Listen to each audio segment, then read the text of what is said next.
ಸ್ವಚ್ಛ ಗ್ರಾಮ ಅಂತಂದು ಇಡೀ ಸರ್ಕಾರಕ್ಕೆ ಗೊತ್ತೈತಿ. ಇಷ್ಟೊಂದೆಲ್ಲ ಚಪಾಟಿ ಹಾಕ್ಬೇಡ್ರಮ್ಮ, ನೀವು ಅರ್ಥ ಮಾಡ್ಕೇಳಿ. ಅಲ್ಲಮ್ಮ, ಕಸ ತಗೊಂಡು ನಿಮಗೆ ಕಸ ತೊಟ್ಟಿ ಅಂತ ಮಾಡಿದಾರೆ ತಾನೆ. ನೀವು ಕಸಗಳು ನಿಮ್ಮ ಒಣ ಕಸ ಹಸಿ ಕಸ ಅಂತ ಒಂದು ಅದೇ ಗತ್ತಲೆ ಮಾಡಿದ್ದಾರೆ.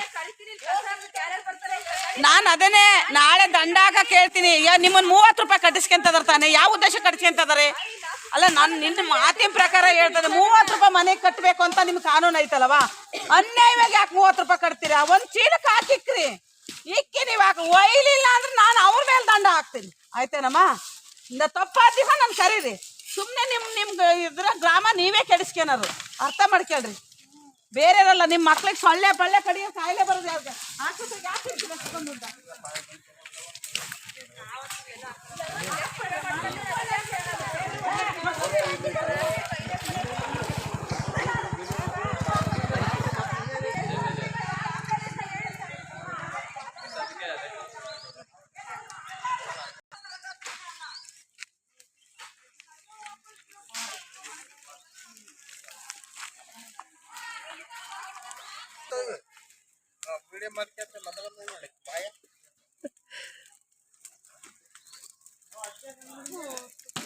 ಹೇಳಿ.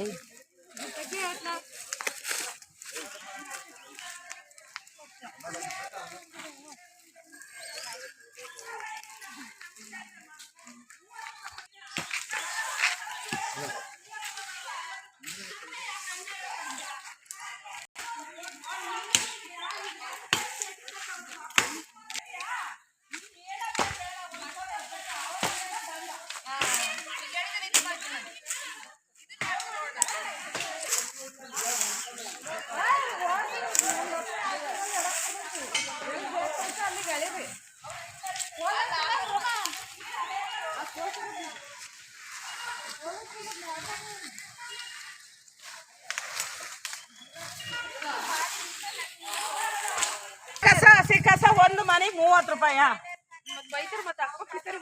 ಹೂನಮ್ಮ, ಕಸ ತಗೊಂಡ್ ಹೋಗ್ಲಿದ್ರೆ ಪಂಚಾಯತಿ ನಾವು ದಂಡ ಹಾಕೋಣ.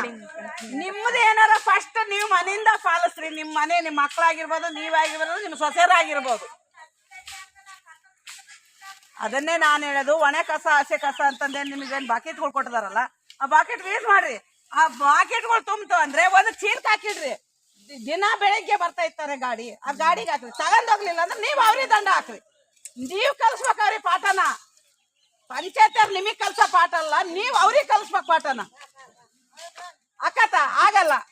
ನನಗೇನಂದಾರ ನಿಮ್ಗೇನಂದಾರ, ಒಳಗೊಂದು ಹೊರಗೊಂದು ಬಿಟ್ರೆ ನಿಮ್ಮ ಡೈರೆಕ್ಟ್ ಮಾತು ಬಿಡ್ಲಿ. ನಿಮ್ಮ ಮನೆಗೆ ನಿಮ್ ಗ್ರಾಮ, ನಿಮ್ ಬಾಗ್ಲು ನೀವೇ ಸ್ವಚ್ಛ ಮಾಡ್ಕೋಬೇಕು. ಈ ಕಸ ನೋಡಿದ್ರೆ ಇಂತ ಚಪಾಟಿ ಹೆಂಗ್ ತೆಗಿಬೇಕು ಹೇಳಿ ಲೇಬರ್? ಅಲ್ಲ, ಅವರು ಕೂಡ ಏನಾರ ಕಾಯಿಲೆ ಬಂದ್ರೆ ಅದಕ್ಕೆ ಹೊಣೆ ಯಾರು? ನೀವೇನೋ ಸೇಫ್ ಆಗಿ ಒಂದು ಗ್ಲೋಜು ಹಾಕಂಗಿಲ್ಲ, ಏನು ಹಾಕಂಗಿಲ್ಲ. ಇದಕ್ಕೆ ಆ ಲೆಕ್ಕಾಚಾರದಾಗ ಆದ್ರೆ ಒಂದು ಪಂಚಾಯತಿಗೆ 30 ರೂಪಾಯಿ ತಗೊಂತಾರ ಒಂದು ಮನೆಗೆ.